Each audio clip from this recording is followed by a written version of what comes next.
Good afternoon, sirs and mans. Happy Monday. I hope everybody had a fun and safe weekend. There was a lot of vigils held this weekend, and I went to my first ever Republican-style march. I mean, I live in a city where it seems like people are afraid to be Republican out in public for repercussions of whatever that would be. But for the first time ever in this city did I see Republicans get together, and I tell you what, it was beautiful. It wasn't loud. There wasn't a bunch of name calling. There was nothing like that. It was amazing. I'm going to highlight that. But first, I want to talk about a couple other things that are happening right now.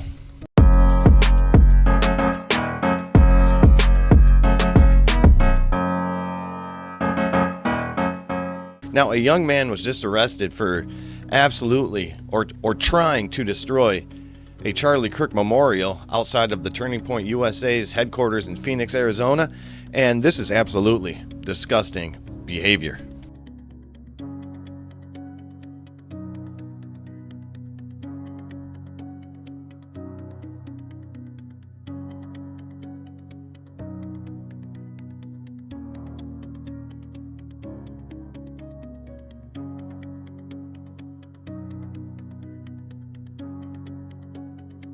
Yeah, did you see the shirt he was wearing? I guarantee this guy was not Republican. I'm sure some news networks would try to make it seem like he was Republican, but I'm sure MSNBC probably will not cover this. I mean, I looked at the vigils held across the world. I look for it on CNN and MSNBC, and I haven't seen it yet. Not to say that they're not going to post something, but they're probably going to downplay the numbers.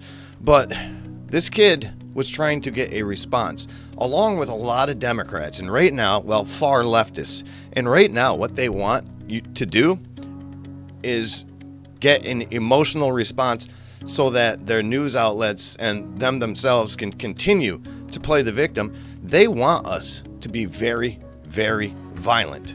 I mean, they want us to do it. That's not in their best interest because we're the people who do stuff like this.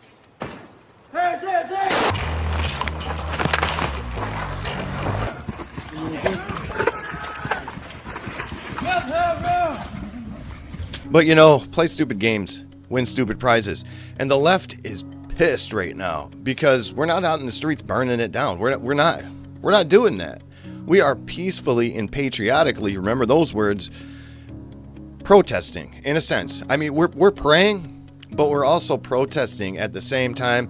And people like that left-wing loser that just ran through the memorial is lost in the sauce. Now, I want to bring up something also.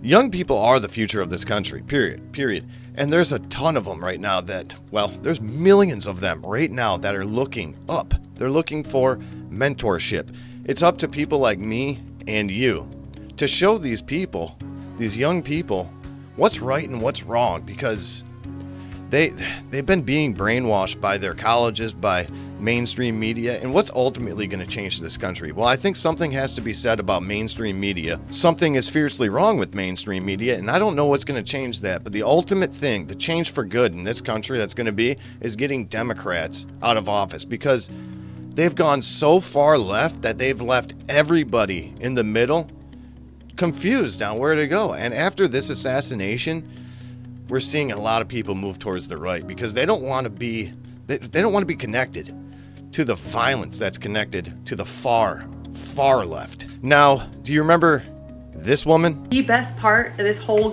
damn thing is that he is not martyr material, so his death will mean nothing. It will activate no one. It will impact few. It's just great. Yeah, she's really choking on her words right now because there are literally millions upon millions of people out in the streets right now that are cherishing Charlie Kirk's life, his legacy, everything that he stood for. And what's the news still doing about it?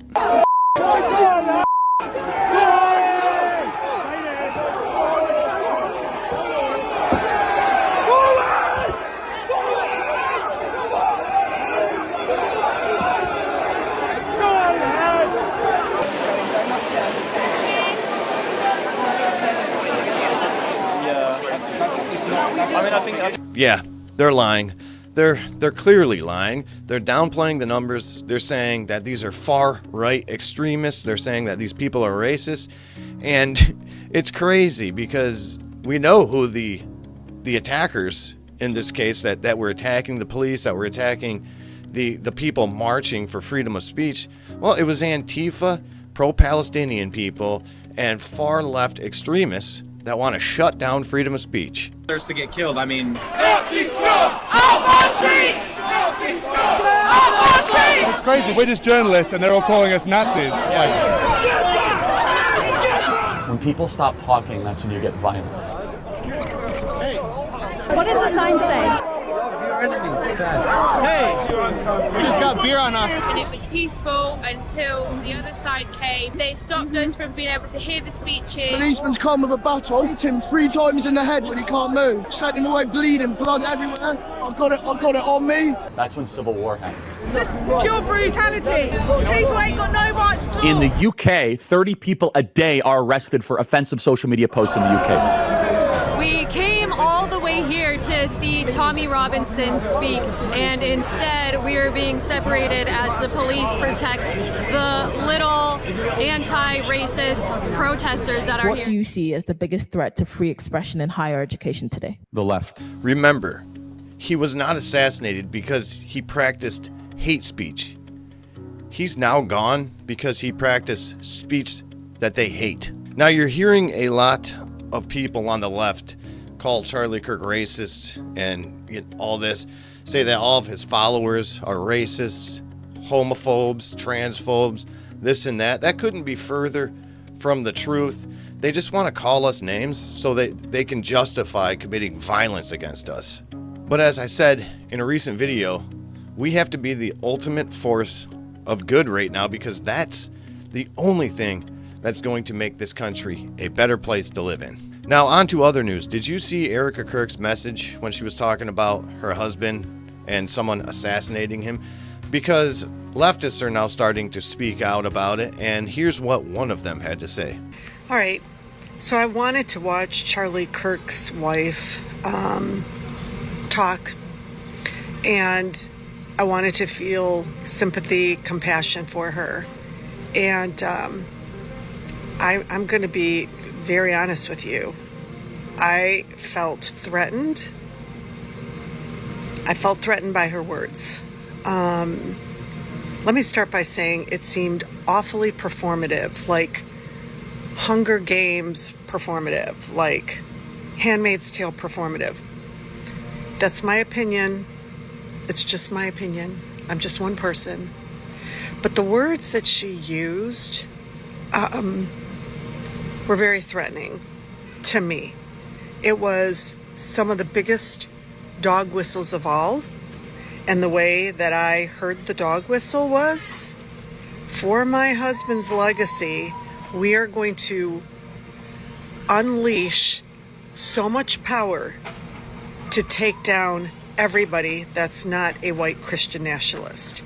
That's how I interpreted it. I am convinced that some of these people are so far left, so far removed from reality, that they can't understand what a grieving wife is saying. This woman has probably never watched a Charlie Kirk moment in her life. Well, besides the ones that the far leftists are pushing right now to justify his death, you know, they're pushing a lot right now as they do. What have we found out about the left? That they have to make up lies constantly so that they can push their narrative with very little pushback. This woman, she said it herself. That's the way I interpreted it. That's not the way it actually was, because she doesn't want other people to listen to what Erika Kirk had to say.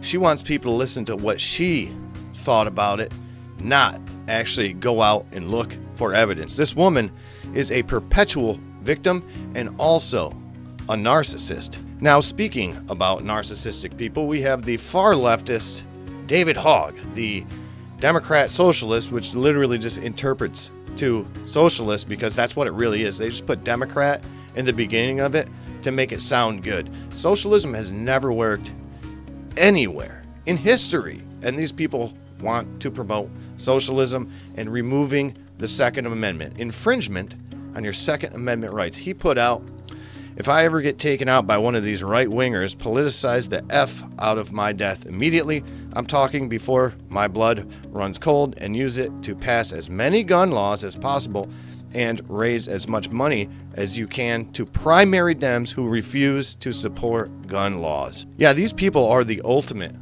liars, but sometimes they tell a little bit of truth. Like, take all your money that you can. If I pass, take every bit of your money that you possibly can and send it to Democrats who do not support the Second Amendment. Put those people in office, because money is what it takes to get officials elected. That didn't work out for Kamala Harris, did it? Now, if you've made it this far and you found this entertaining, subscribe. I wouldn't mind the support, and I've said it in a previous video. Right now is the time to lift up Republican voices, because I do believe that that's the only thing that is going, well, and good people. Inherently good people is the only thing that is going to get rid of the evil people that are in this country. And when I say get rid of, everyone likes to use things out of context. I mean, get these far leftists out of office. We do not need them running anything in this country. They are so far gone, so far left that, I mean, if you can't understand that law and order is how a society functions, you can't understand anything, and you don't need to be in control of the government. All right, now let's get to why most of you probably clicked on this video, which is we did a vigil for Charlie Kirk in Port Huron, Michigan, and it was beautiful. I'll tell you this, like I said, I've never been to a Republican walk before, and we need to have more of these. It's very important that our voices are heard too. Now, it started with prayer, it started with tears, it started with joy, it started with talking about Charlie Kirk, and it was amazing. We all walked together peacefully and patriotically. There was only one person that I saw that was nasty, and she was sitting on a bench talking to her little kids, and she had one of those big old septum piercings, and she was saying, oh, these people don't know what they're doing. And she's talking to a little kid. She's saying, these people don't know what they're doing. They're racist and fake Christians. That's out loud. And no one bothered her. No one bothered her at all. She was able to brainwash her kids. And I wanted to record her so bad, but I didn't want to bring more attention to her negative behavior. So I decided to leave it be and continue walking. Now, here is a montage of what I captured for the Port Huron vigil for Charlie Kirk.